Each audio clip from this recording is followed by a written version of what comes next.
Are you guys ready for this? Sure. Because this is going to make you feel some type of way. Okay. I'm good. So in 1955, in Syria, there was a family of 5, a mother and a father and 3 daughters, who decided to flee the country, flee Syria, and head to America. Now, the father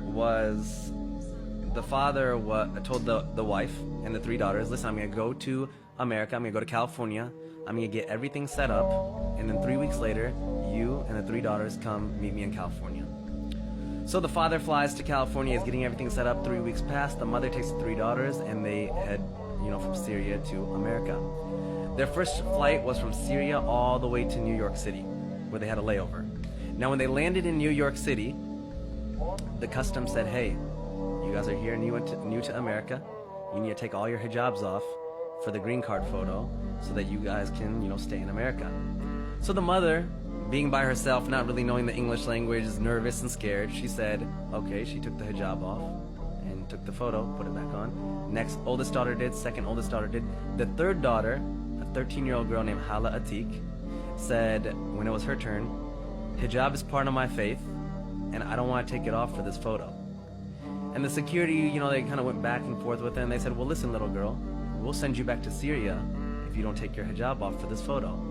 And she said, I would rather go back to Syria, and this is a young 13-year-old girl who flew all the way from Syria to New York, in a foreign country. They're in a foreign country, she should be scared, she doesn't know what's going on. She said, I would rather go back to Syria than stay in this country if you guys are going to take my religious, rights away.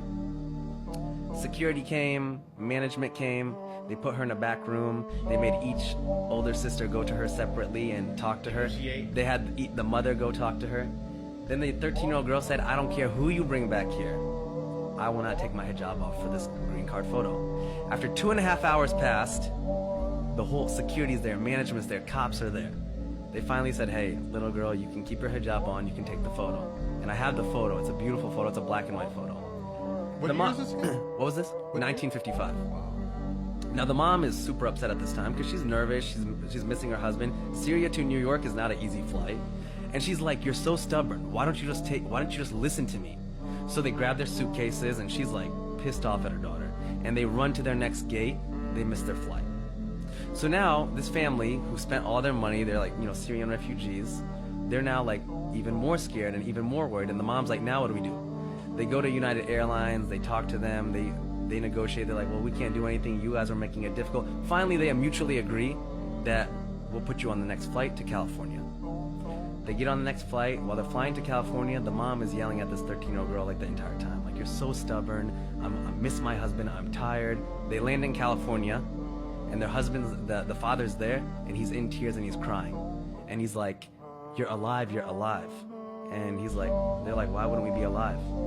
The flight that they were supposed to get on, American Airlines number 191, crashed, killing 295 people. It was the biggest crash in American Airlines history.